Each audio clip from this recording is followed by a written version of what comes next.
Okay, welcome back. And we'll resume with the. You guys are out. All right, thank you. Thank you. Welcome, everyone. Welcome back, everyone. We are back also online on Zoom. Thank you, everyone on Zoom. We're going to continue with the presentation. We're going to the key question part of the presentations. We had sent the question ahead of time, and I've also posted the question in chats. And some of these questions you may, we would try, what we're trying to do is a straw poll. You're not tied to any of the decisions, of the vote that we are taking today. You could come back and change anything. This is not, we're not following any predetermined plan to box you to a corner. That was not the intent. So please, just let us get your input and to have an idea of your philosophy. Like President Clark said, there was a time in the history of this organization when the directive is the lean machine to deliver the services. If we are moving away from that, we need your input on that. If we are staying with that, we need your input on that. So the next series of presentations is meant to help get the directive from you on what will happen next. Director Lynch. Okay, so the approach here is going to be, we're based on all the information you have, what we've talked about today already and all the materials.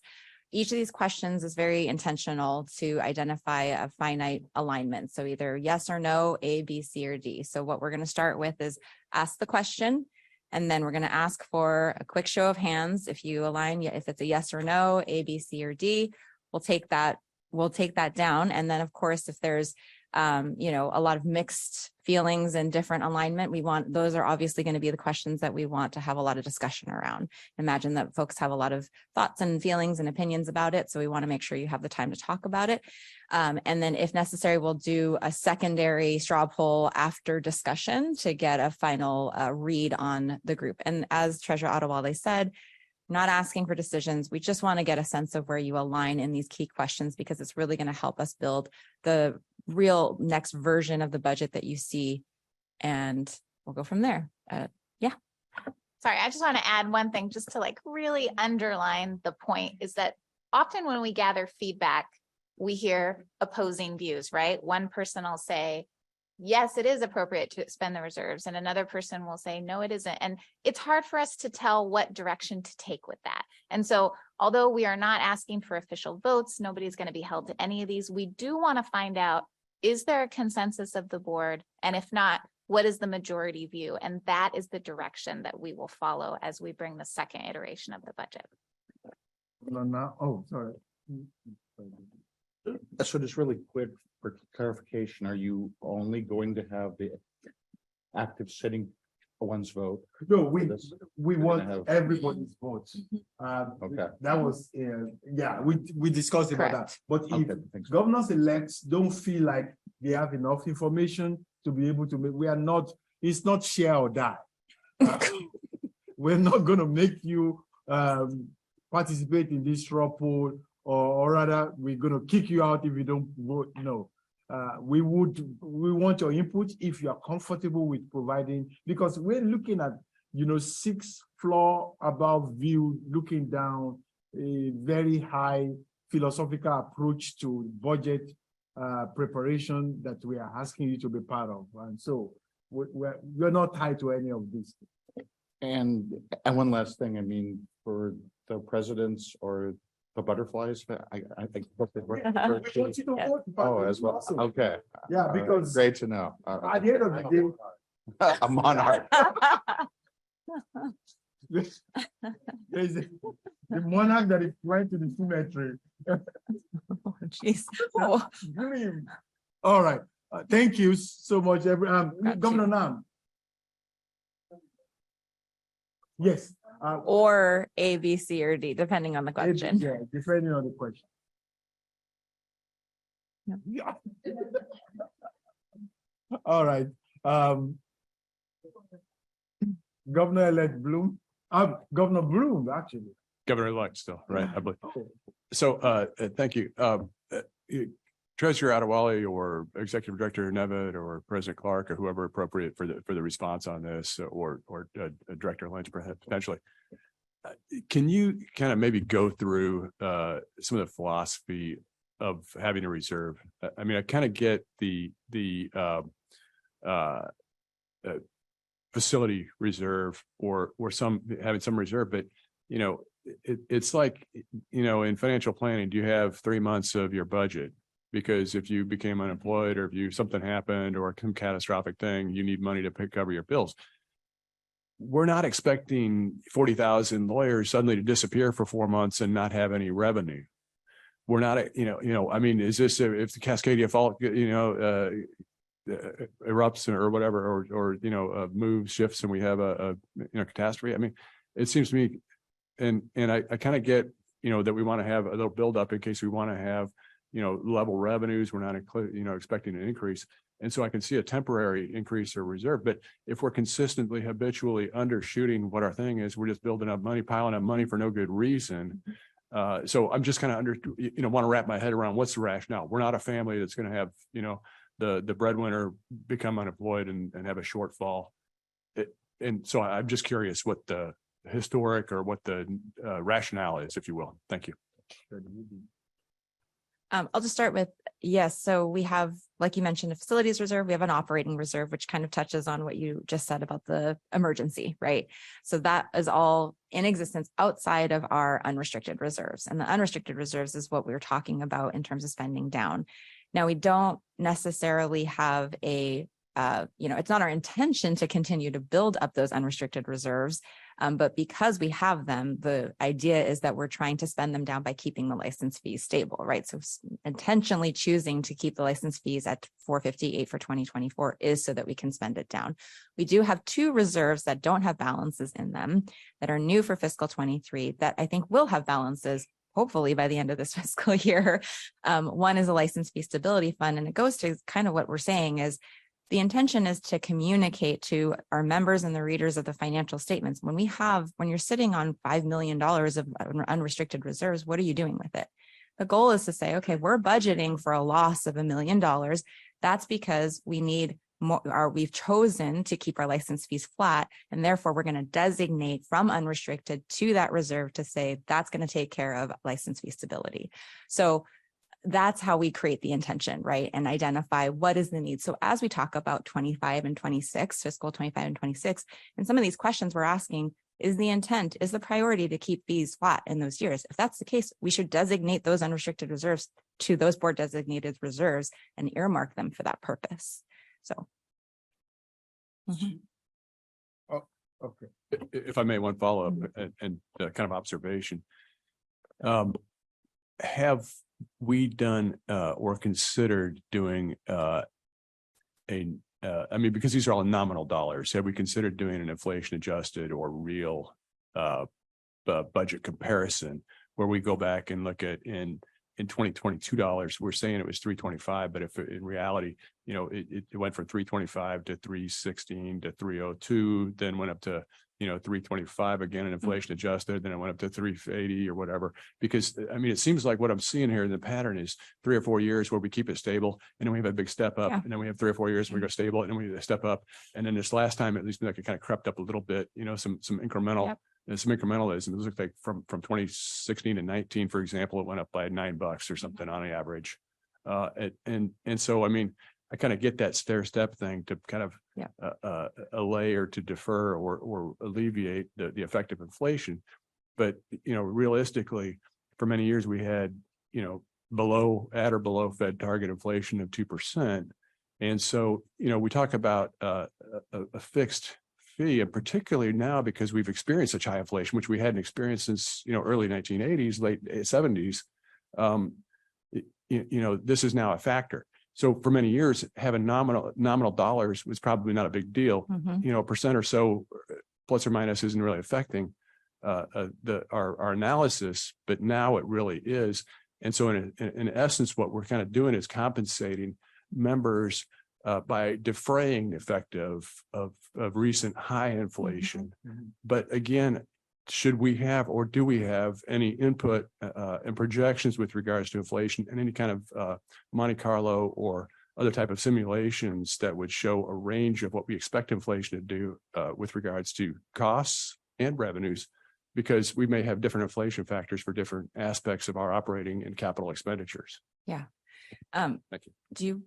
I feel like might be some parts that you want to add to this, but yes. And so as we are thinking, or as we've been talking about license fees as something we have to make a decision on, I can't agree more with what you're saying in that there are so many different layers to what equates to the license fee amount. It's not just as simple as what is the inflation? What is the cost of labor? What does that look like? How is that change? There are layers to what that fee will ultimately have to be. And that is what we're talking about internally, is what is a philosophy for that? How do we move forward with that? Because it is really crucial to how we handle, managing expectations about what the fee will be, because it's going to be the cost to do business, right? So you're 100%, I'm with you on that. I don't know if you want to add anything. I would only add that I think, as Dan alluded to, I would just say every year the philosophy of the board shifts a bit in terms of how we want to treat license fees, how we want to treat reserves, whether we can tolerate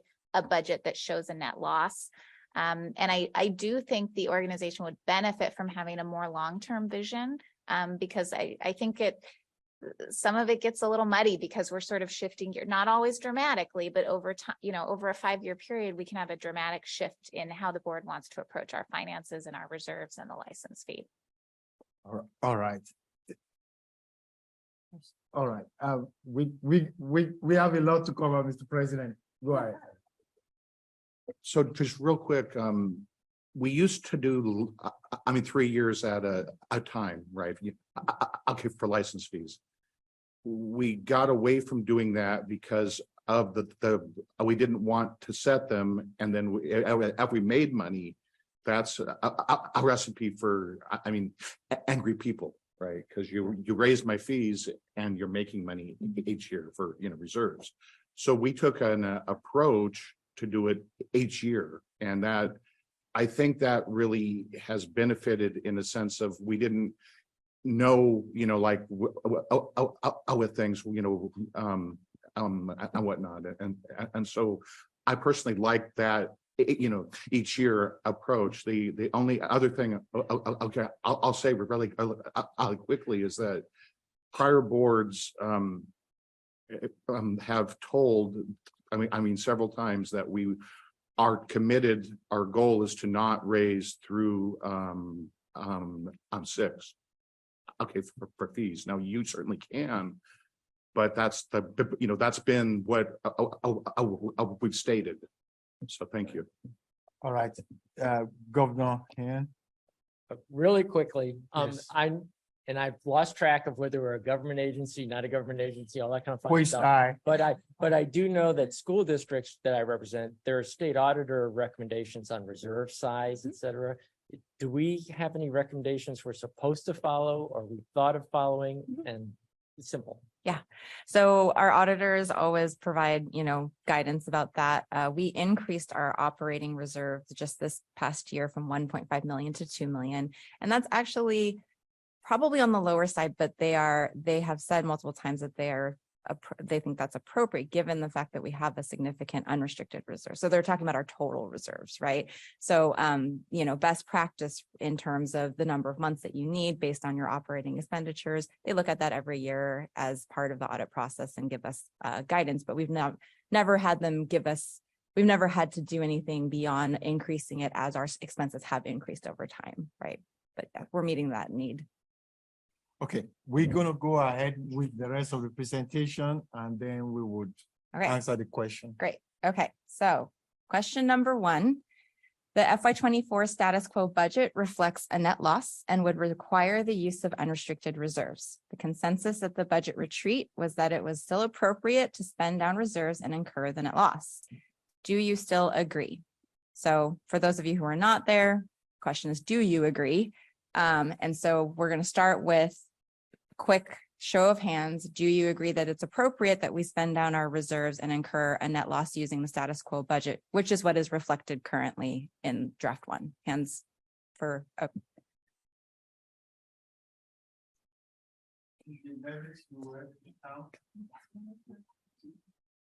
we're going to do online votes after we do in-person votes. Okay. And then those that do not agree. Oh, sorry. Good. Okay. Yep. Hands up for those that do not agree. Okay.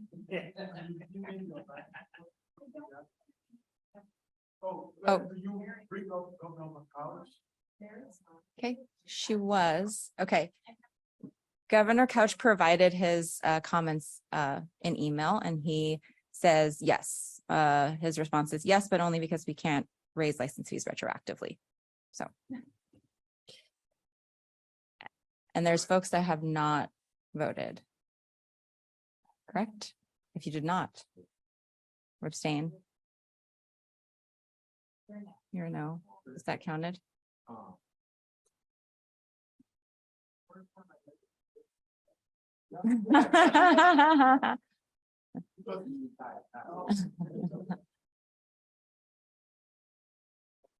Twelve to 13. Oh, yeah, 13 to 2.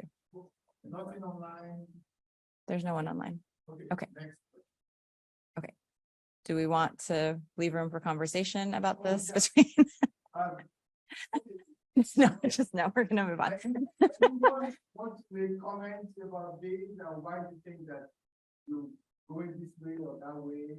Or is, because Governor Couch actually provided some thoughts in the some quote unquote. Okay, Governor.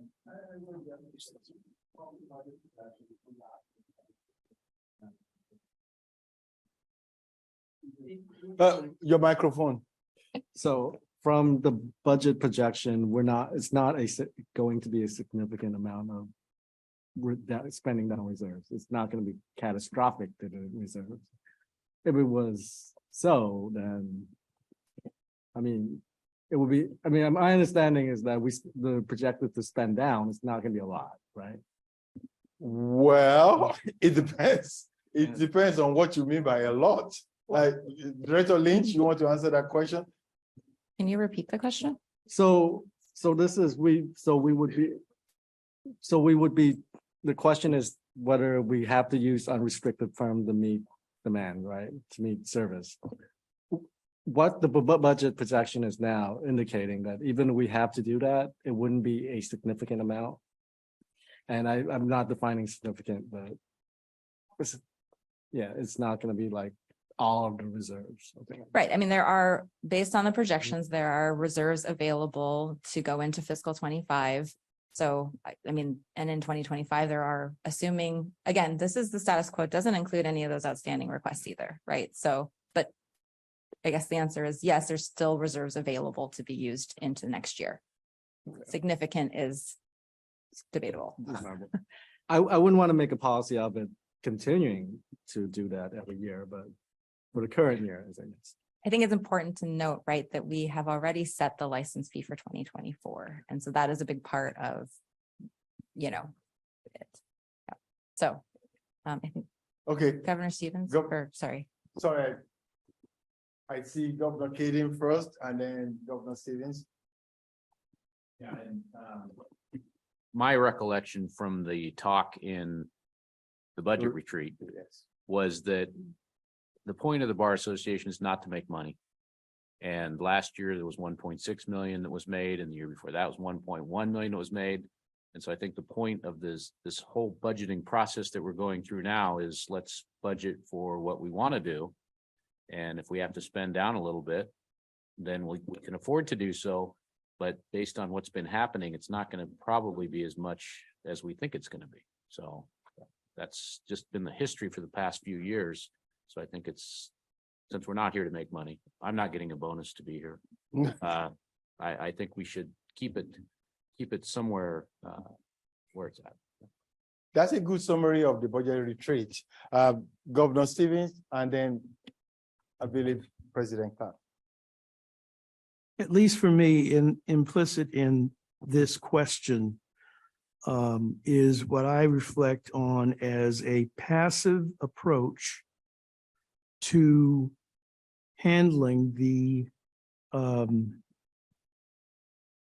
net loss that we think we're going to have.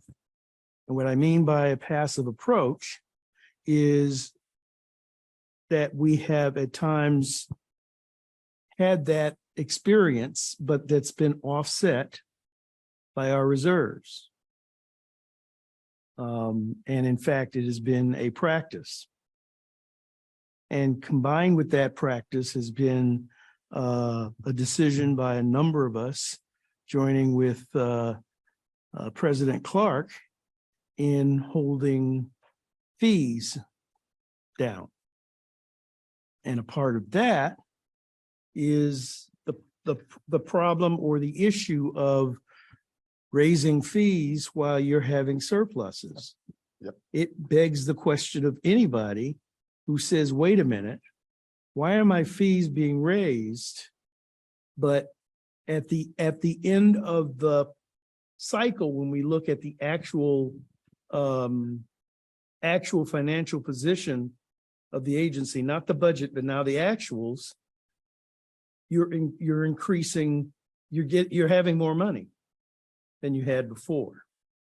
And it would be very difficult, I think, to justify increasing fees. However, I'm also somewhat persuaded by Governor Williams-Ruth, and I hope I'm not speaking out of turn, but as I've heard your position, we should incrementally raise fees so that we don't hit a point where we have a spike that also will cause a lot of consternation, because as opposed to the gradual raising of fees, you get, I think somebody mentioned, the $75 increase.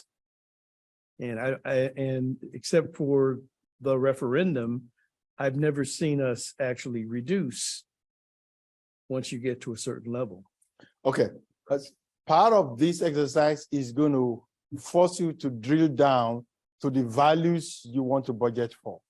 So those are what, because this is why in preparing for this exercise, I try as much as possible to steer us away from putting the license fees issue to governors. This is what you are afraid of, that your constituency are going to say, why are you asking to increase my fees when you have surplus in reserves? So that is a valid question. So that's why I wanted us to front load the value issues ahead before we even get there. That's why the issue of license is actually the last question on the list, but I know governors can't help themselves, but I go there. So we're going to come back to that. President Clark. Thank you. So the question, I think, is somewhat flawed in that it says a status quo one, but the budget you have before you adds 5 new spots, so it's not really that. It does not. It does not add? No. Okay. That comes. All right. Okay, then I'm sorry with that then. What I would say though is that my concern for the entity is that we have all of these unknown things that are going to come forward, and that's I'm so worried, but so thank you. In our conversation, those unknowns are what was driving me crazy. And I said, for whatever it's worth, let's talk about, we have a reserve that we call innovation reserve. In other words, if there are new programs and new ideas that we may not have a budgetary item for, we put in some money in reserves for them. So if the Supreme Court said, you need to go and fund this is a new innovation that is going to do this and do that, we'll be able to go there.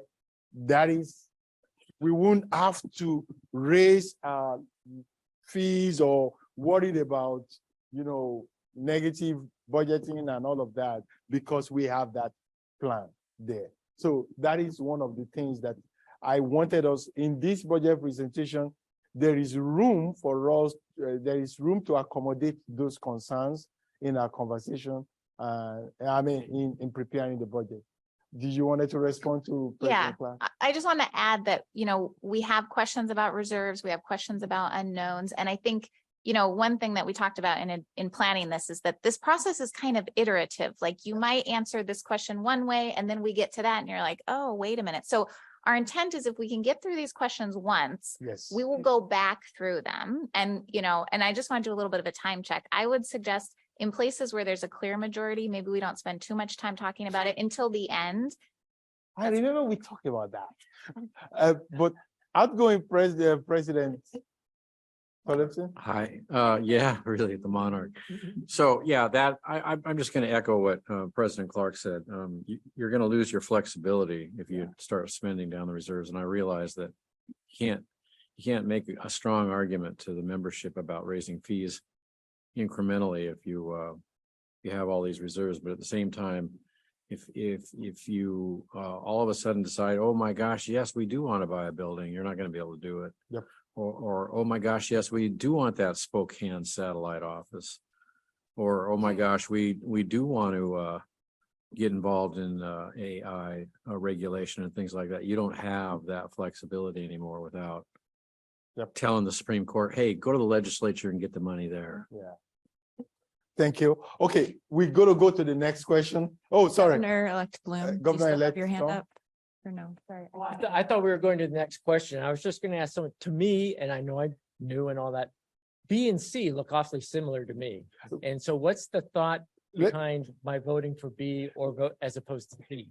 Let's do the, could you give an overview of question 2 before we get there, so that people understand why question 2 is related to the. I assume we're done with question 1. We're moving on. I think we're done with question 1. Okay. So question 2, which statement best reflects your preferred staffing philosophy for WSBA at this time? A, WSBA should be as lean as possible while still delivering existing programming at existing service levels. I prefer that the organization, including the board, focus on shifting existing resources for new initiatives and innovation rather than adding staff. B, WSBA should be focused on bringing about greater mission impact and excellence in customer service to members and the public, and I'm comfortable adding staff in key areas to bring this about. C, WSBA should have sufficient capacity in its workforce to not only deliver on the mission with excellence, but also to efficiently respond to emerging issues, pilot proposals of the board and other WSBA entities, and generally be more flexible and nimble. So the question that you had was, what's the difference between B and C, right? And in B, I think it's specifically identifying particular areas as opposed to having more positions where there is more slack to deal with things that aren't quite defined yet. So in B, and I invite Executive Director Nevitt to elaborate, but in B, we've identified an area. We know that there is something that can be done, and we're going to hire for a key staff person for that particular work. And C, it's actually creating more capacity with less specifically defined work. But I will open it up for her to comment.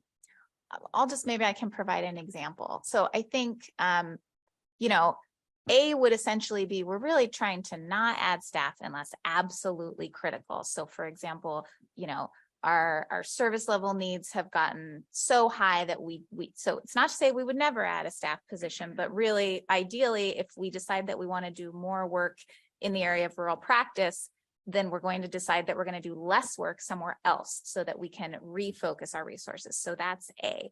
B would be essentially that you feel like, the organization could do a little bit better in serving on its mission in a few key areas. For example, at the budget retreat, we got some feedback that I wish that we would invest more staff in our DEI area because it seems like there's more work we could do there. So basically, there's some key areas where we feel like we could have a greater impact or we could have better customer service. And so that's where we're going to invest. The third one would be the broadest one. And that's the idea that not only do we want to make sure that we're meeting all these mission areas, but we also want to have sufficient sort of space and capacity that if there's, if the board has an idea that they want to try, or if we have some unexpected event, we're not sort of scrambling to reallocate resources, but we've got like a little bit of wiggle room. Remember when President Clark talked about the 2014 to 2020 something values being, increases being so low, and why the philosophy behind that was the directive to the staff, bring a budget that is lean and mean, and then you use one language I can't remember, lean and mean machine. That was number A. The lean and mean machine is A. In other words, don't give us a budget that makes the projections on anything outside what we are asking you to do. That is to create a lean and mean workforce that is ready to do so much with whatever we give you. Okay. I think the way I kind of think about C is essentially translating monetary reserve into human resource reserve, basically. So that you've got that depth of bench, if you will, so to speak, versus just sitting around keeping our powder dry. And that, I think that would be kind of the way I would conceptualize that, maybe. But the one thing that I've heard in other organizations where I've participated in various capacities is the expression I've heard is the good idea fairy, right? Everybody's got, great ideas, you want to sprinkle this on, and boom, now you got, now go turn two, figure it out, whatever. And so, it's like, so often it's like, wow, that's a great idea. Let's do that. Or somebody do that. Right. And so it's either, we have the bench available for that, or do we have that kind of untapped reserve, our HR reserve, if you will, vice dollar reserve. Right. So, I mean, that would be the kind of way I would think of these if I think about those terms. Thank you. Governor Stevens. At least the difficulty I see in A is the second part, which is it almost assumes that you'll be able to have a zero-sum approach, that we're going to do this thing instead of this thing. But where the rubber hits the road is when that other thing is also valued. And you run into the problem that no, these other areas are performing well and serving our members well. And you then run into the brick wall of saying, oh, what we're going to do is take on the new and get rid of the old, even though the old is tried and true and works. And tested. All right. We're going to take the votes. Yeah, let's do it. So for those that align best with answer A, please raise your hand.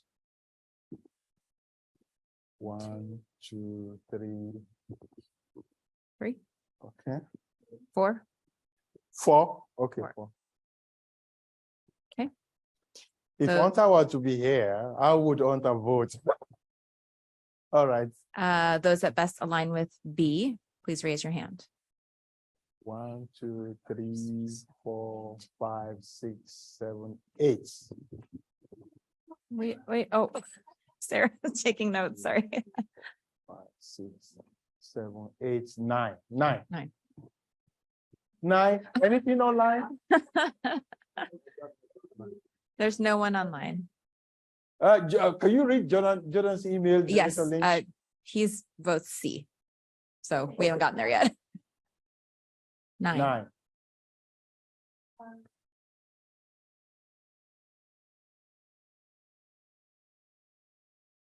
Oh, she said Matthew.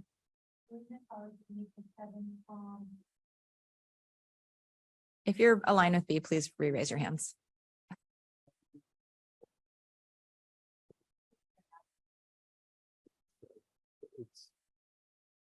Now I'm cutting 8. Yeah, I thought I was 8 too. Okay, Sorry. 8. Okay, Okay, so those that best align with C, please raise your hand. Yes, Jordan is included in this. can we read Jordan's email actually, because it kind of give on this part, what did he said on, he makes some argument on this part, right? He said C, he highlighted Okay. the whole thing, and he said it feels like an obvious answer for him. Okay, Sorry. 4 total, right? With 4 total? Jordan. 4. Jordan, Allison, Brent, and Alec. Alec. Okay, Diana again, please. Thank you.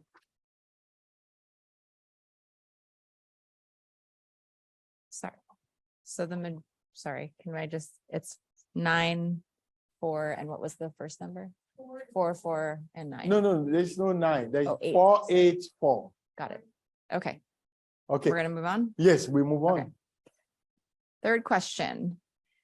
There are many items that could impact the fiscal 24 budget, but are unlikely to be resolved before the budget is approved. For example, bar licensure task force recommendations, data-driven legal reform, etc.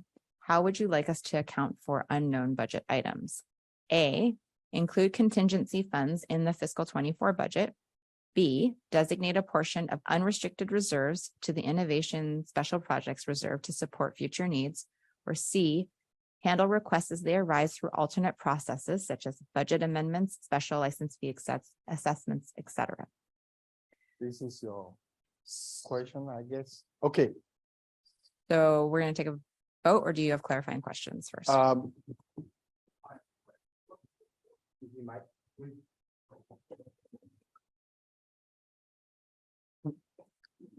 The different reserves we have that are restricted, we can't touch. Yes, No, yes, we can. Or Yes, we can. designated reserves We can be can- changed. We can touch it. Okay. Nothing is written in. We're arguing about which bucket the water in the swimming pool belongs in. It's all a big pile of money. And we can say, set up a reserve for the zombie apocalypse. It doesn't do anything. We just have a pile of money. What's the point? The contingency? Well, I don't get it. I'll let E.D. Nevitt and then Governor Stevens. I think practically speaking, you're right. But I also don't think that's what we're trying to get at. I think what we're trying to get at is, so for example, if the vast majority of the board says, part of what we're trying to get at is, how do you want us to plan for these? Or do you not really want us to plan for them? Because we have to, when we're looking at building the budget and thinking about the building and the license fee and all these different, fitting all these different pieces together, part of what we're trying to get at is, do you want us to take some of those unrestricted reserves and prioritize them, set them aside for unexpected things? Or do you want us to prioritize that for other things? And we'll sort of deal with these as they come in, which might be through a license, special assessment, or, saying we can't do it yet and raising the license fee for the future. So I think you're right that practically speaking, it may feel a little silly to designate it because we can always undesignate it. But I think what we're trying to get at is, like, what's your priority and how do you want us to plan for these things? Yeah, but that's not the purpose of reserves. I mean, under GAAP, if we were like a real company, you set up a reserve for expected losses. You're required to. You know what you're going to pay out in lawsuits next year, for example, or what your warranty costs will be. This is all sophistry. It doesn't even help planning. Oh, we may be, next year, we may not have $1 million profit like we have in the last 7 years. Okay, duh. What's the point? It's just silly. Let me do a friendly pushback on this. The idea of having an innovation special project reserve is not planning for anything, not planning for catastrophic failure by, it's not based on reduction of revenue alone. The idea came to us, I believe, from one of the bar conferences that we went, and Texas Bar said they had this fund which helped them plan when their Supreme Court imposed a project on them, which they don't have any plan for in their budget, which they don't know, and maybe the challenge that is coming to the bar at that time is such that the Supreme Court had to respond and said, you need to set up this program. And most of the directives from the Supreme Court are always unfunded anyway, but you don't have any budgetary planning for that. And then now you are looking at, okay, what do we do now? We're going to raise fees to be able to do this, or should we have planned for this using the innovation and special project vehicle to say, okay, we're going to have this designated when you are preparing the budget staff. Don't touch this money, because we don't know whether, regulatory sandbox is going to come, and then we're going to require $600,000 or $1 million to be able to fund it. So please do not touch this, because this is what this is meant to do. In other words, they are in preparing the budget, they cannot go there. The staff cannot go to that if you so designate that way. This is not corporation. That's what I'm trying to say. This is not Microsoft, or this is a territory in which you don't know. The only thing that is guaranteed in this organization is that bad deals are going to come in. Everybody want to practice law. You have to pay bad deals. And those bad deals are well defined. They can't increase. There is no profit and loss account that can make those revenue go beyond what is already set. So that is one thing that is predictable about this organization. Every other thing is up in the air. I'm sorry if that doesn't answer your question, but I tried. Governor-elect Thomas. Oh, sorry. I didn't. Governor Stevens, and then. Thank you. And I wanted to be in the queue because some of you may know I'm on the Budget and Audit Committee. And we had actually established in the last budget at least labels for 4 reserves. Yes. 2 that were alive and 2 that were just sitting there with nothing in them. And one of them was the, I think the fee stability one, and the other one was the innovation one. Yes. And I took a run at saying, let's use some of the unrestricted reserves now and pour some money into these things. And that went down in flames. Yep. And that's okay. But I then had the other question. And so the guidance, Governor Fay, is, do we continue to do that? Do we actually establish reserves, as they're called contingency, and do we fund it? Or do we also, do this innovative thing? And I'm more of the mind, so we need to know that. And I'm more of the mind right now. I'm going to vote for C. And I'm going to vote for C because it allows the ability to say, when something finally comes in, do we want to do it? And if we do, how can we fund it? And the place that's going to be the place where you're going to look, because you have a budget with everything else in lines, is what is in your unrestricted pool. So, but it's a matter of, as they develop the budget, what do we do? I mean, do we actually establish these reserves and either leave them empty or put something in them, or leave it alone, and on an ad hoc case-by-case basis, when the time actually comes, you have something to deal with, and you may have, but I think you will have, unrestricted reserves that you can look at. Yeah. If you don't, you already have your answer, which is, well, not for this year because the cupboard is bare. But that then gives the next Budget and Audit Committees the other question. And I know you don't want me to go there, but it keeps coming Keep back, coming back.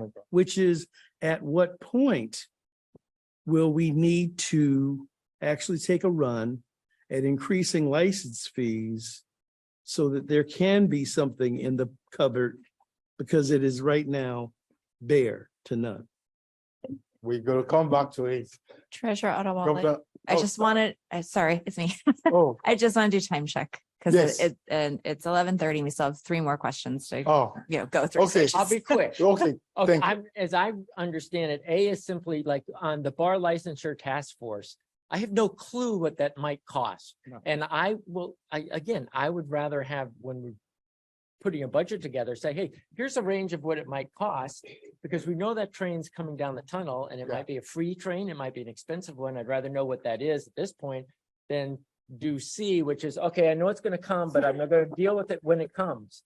And that's my thought. Yeah, thank you. That's good. Okay, let's do the Okay, straw poll. so those of you that most align with A, raise your hand Keep them up. and keep them I'll up. keep them First, up. Sarah's requesting you to keep them up. Oh, 2? she's over there. I moved. Tom, who? 2, and Sunitha, No, 1, 2.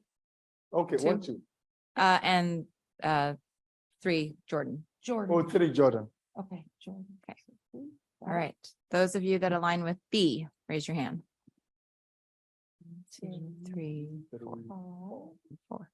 I have 4. Is that correct? Matthew, Oh, 4. no, I already have. So 1, Matthew, 2, 3, 4.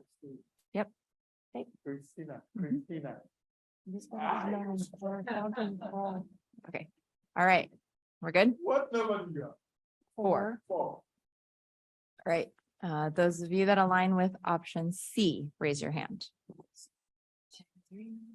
Oh, my God. You know, well, convenient for you.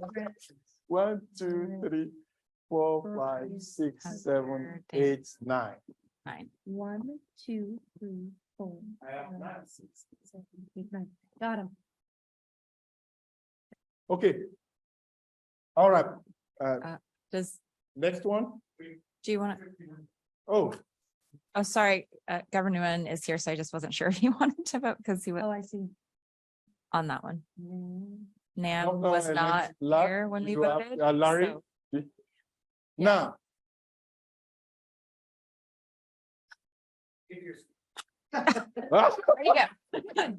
You don't care what the explanation is. B. He's B. Mhm. Sounds like a modern voice. You have to get it. Sorry. Okay, Okay. All right. Next moving one. on. Okay. All right, question number 4. To the extent that funds are available, how do we want the fiscal 24 budget to account for future WSBA facilities? So A, prioritize adding funds to the facilities reserve. B, not a top priority, but funds should be added to the facilities reserve to the extent available from unrestricted reserves. C, maintain current WSBA facilities reserve at 2.7 million, or D, reallocate existing funds from the facilities reserve to other priorities. Okay, this one is deep. So if you have any question or comment before we do the straw poll, I'm willing for us to engage in a very short conversation because of time on that. Governor Nam?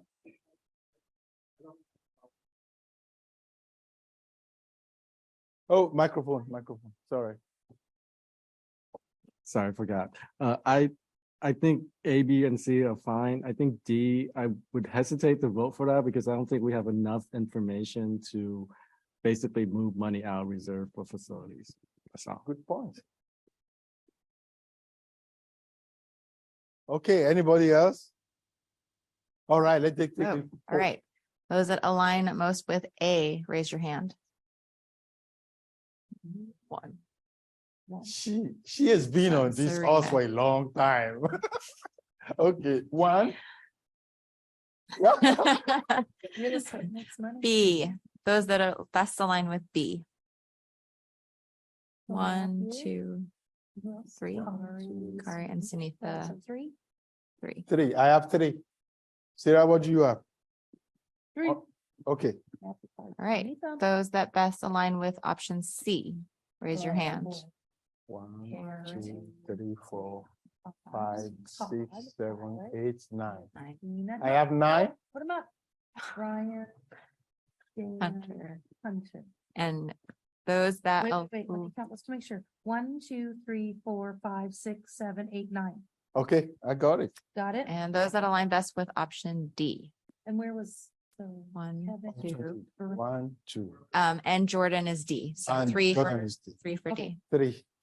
All right, 393, All right. 1393.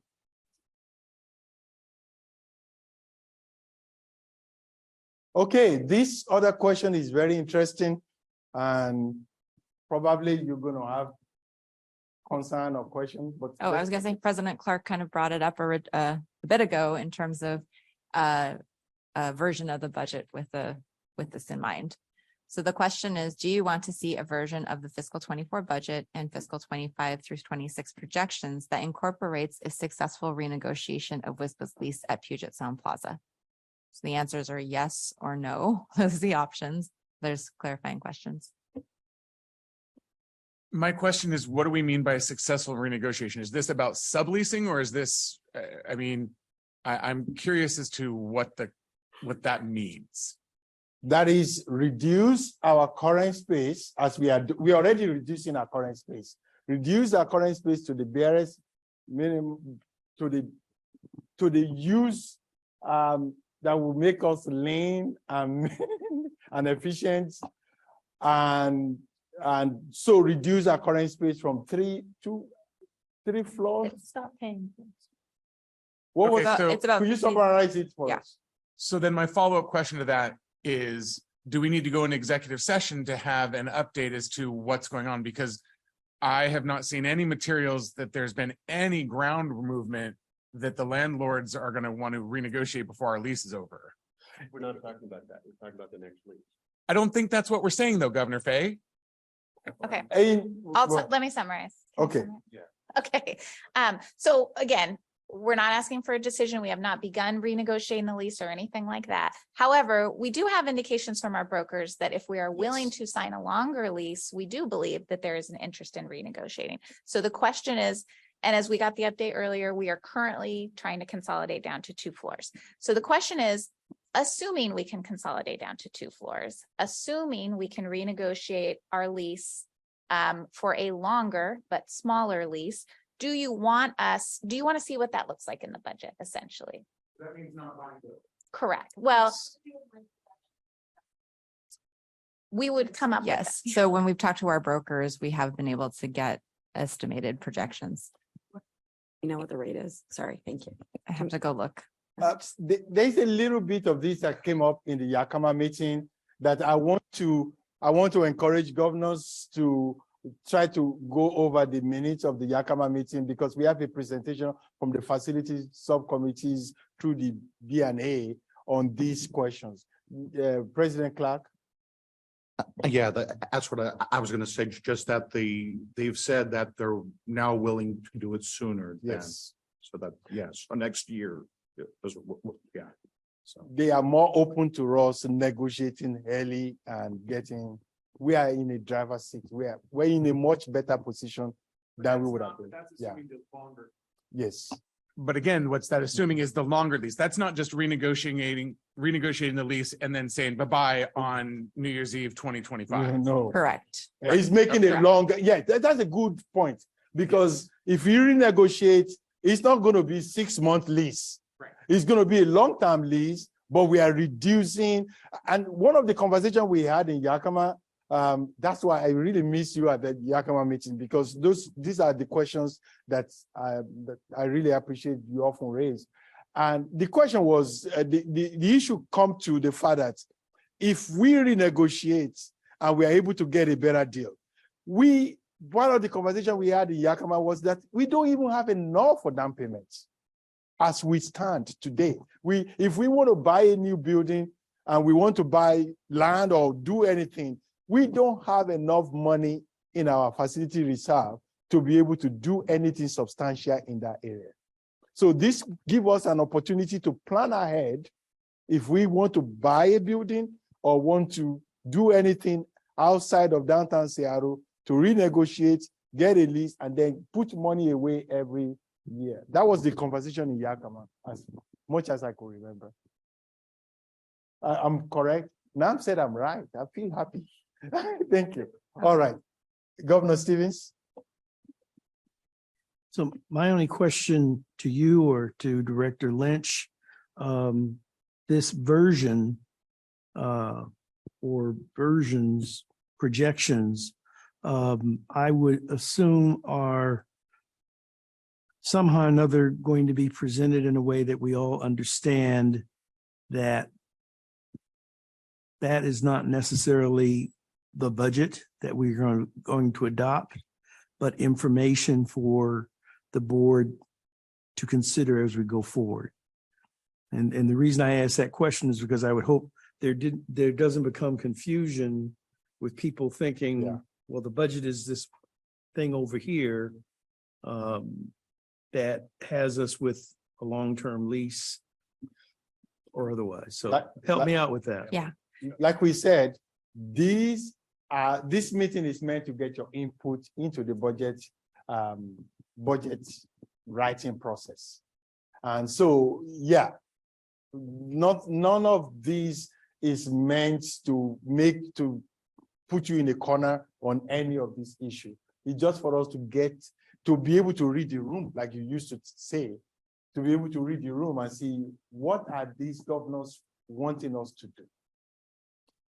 Yeah, I was just gonna say, yes, so the projection would, I mean, the reality is that anything that would take place would likely not happen in fiscal 2024, might be, but maybe not. And so it's really looking into the future and again, adjusting for what the priority is. So you can see what the impact might be down the line with a decision like that, because we're talking about license fees, reserves, they all connect together.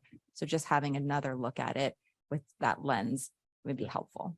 This straw poll is a yes or no. Let's start with a yes. Is that okay? Oh, Sunita has comments. Okay. No. All right. Okay. Yes. Ready to vote or ready to straw poll. So those that would like to see a version of the fiscal 24 budget with that included, raise your hand. 1, 2, 3, 4, 5, 6, 7, 8, 9, 10, 11, 12, 13, 14, 15. Wait, don't put them down.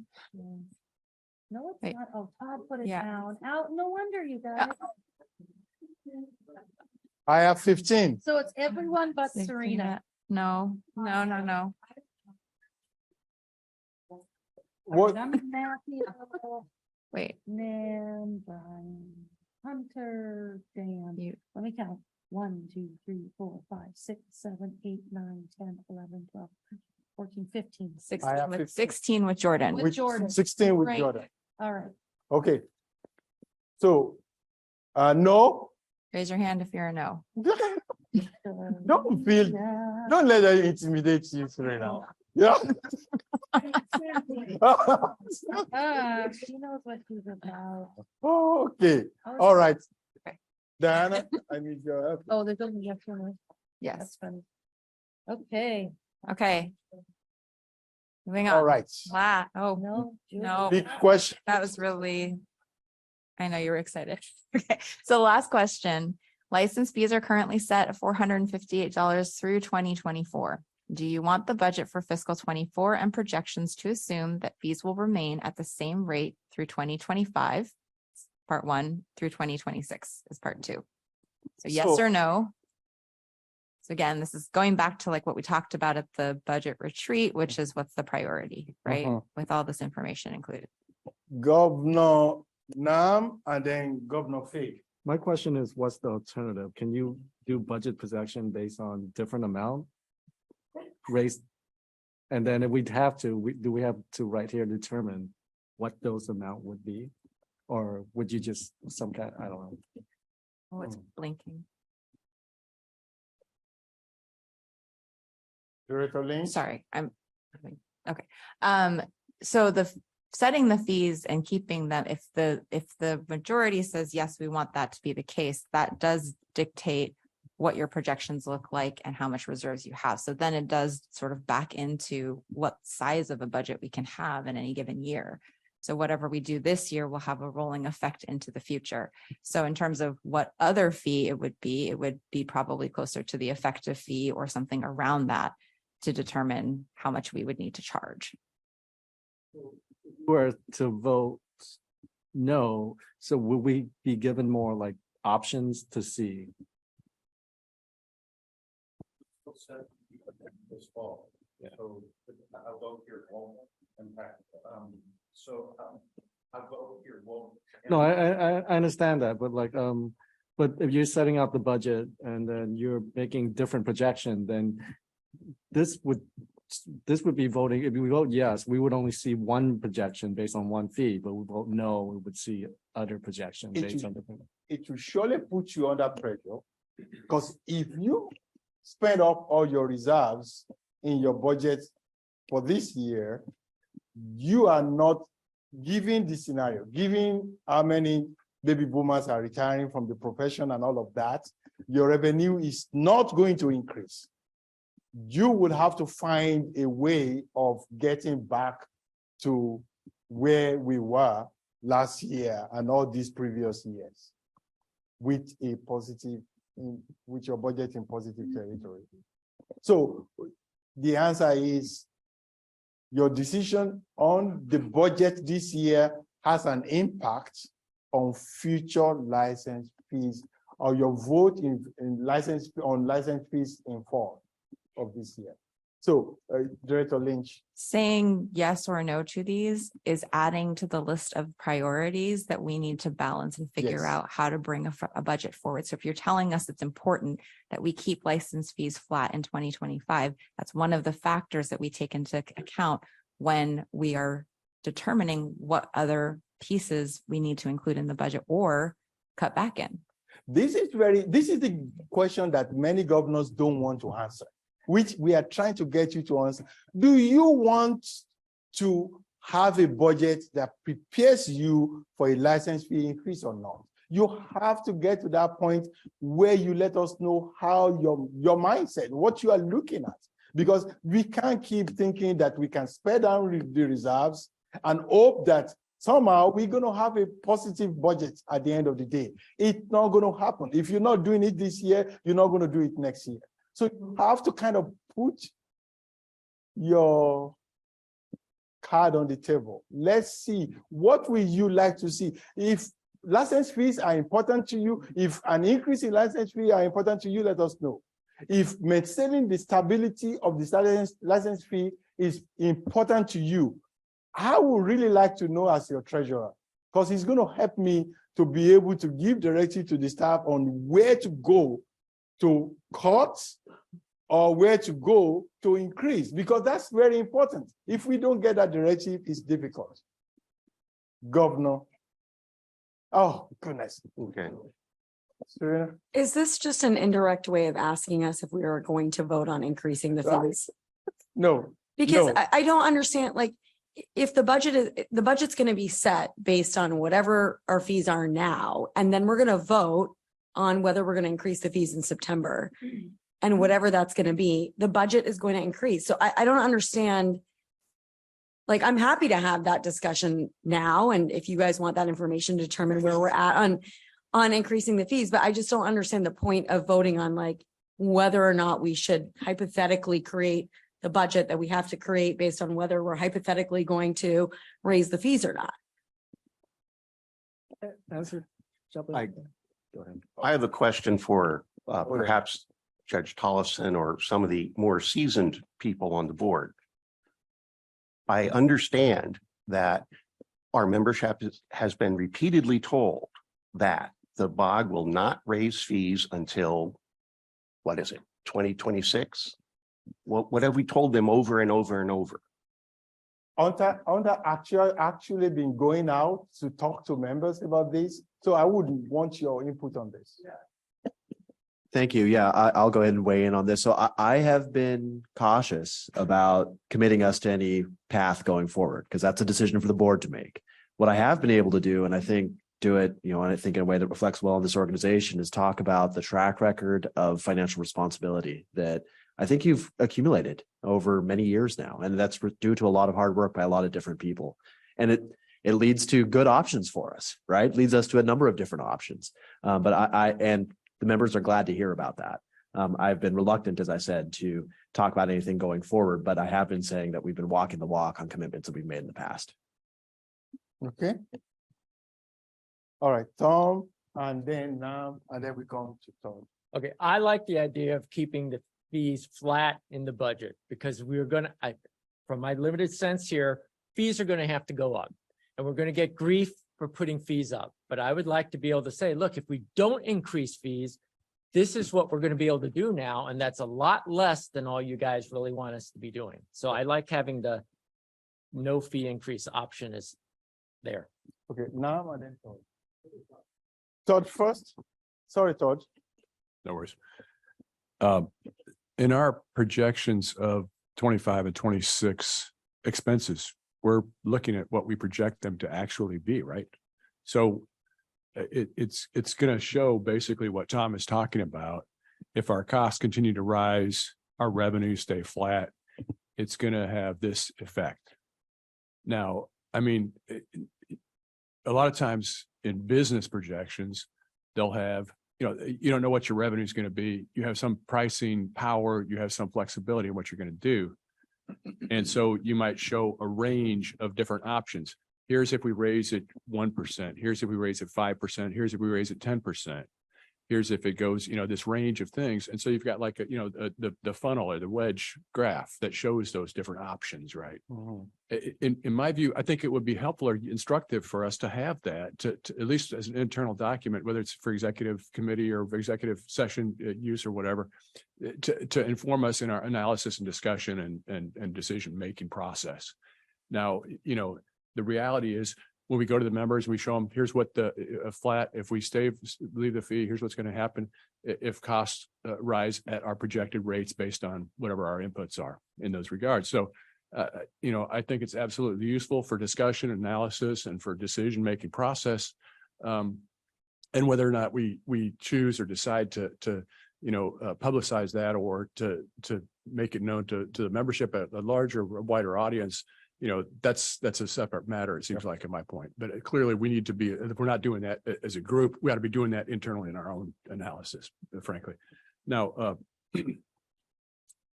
and I lost the second thought of my, but I may come back to that. Thank you. We'll come back to you.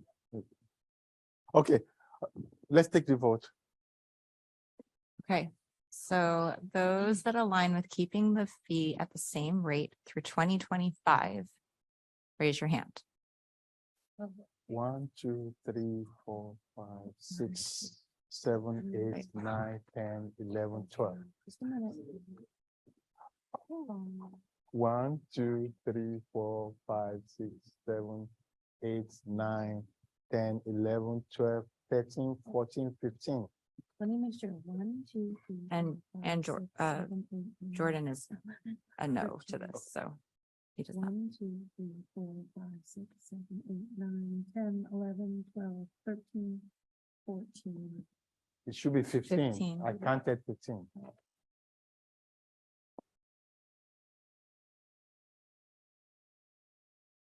Did everyone vote?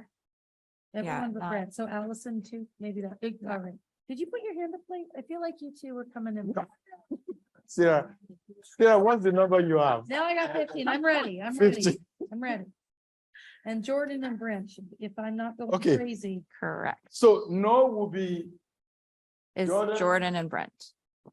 making 2. Okay. 2026. For 2026. Do you believe we should keep the fee the same through 2026? Raise your hand. Yes, sorry, yes. Yep. No, 1, 2, 3, 4. Okay. 1, 2, 3, 4, 5, 6, 7, 8, 9, 10. Don't put your hands out. I got Chief 10. Assistant Brian. I have 10. 1, 2, 3, 4, 5, 6, 7, 8, 1, 2, 3, 4, 5, 6, 7, 8, 9. I have 9. You're missing one. There's gotta be one. Put your- There's 10. put your No, hands up Jordan's now. a no. Oh, are we? No, we're Oh, doing. no. Allison, Serena, Sunitha, Kevin, Tom, Todd, Brian, Hunter, Dan. Who am I missing? Matthew. Matthew, did you get Matthew? Yeah. So it's Okay. 10. Oh, God. 8, 9, 10. Got 10. Okay, 10. so Okay. No. All right. 1, 2, 3, 4, 5, 6, 7 with Jordan. 7, Jordan. Jordan. 3, 4, 6, 7. Brilliant. That's Got it. That's it. Summation. Did you add something at the end? You said you wanted to.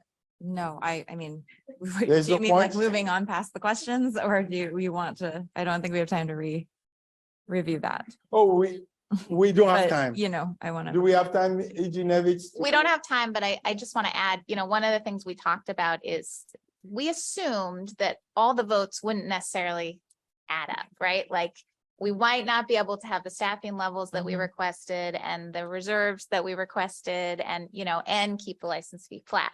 However, this is still really useful information. And so we will figure out how we bring that all together. Likely we'll have a few different versions and factors. And I assume that'll go back to budget and audit next. Yes, for members of.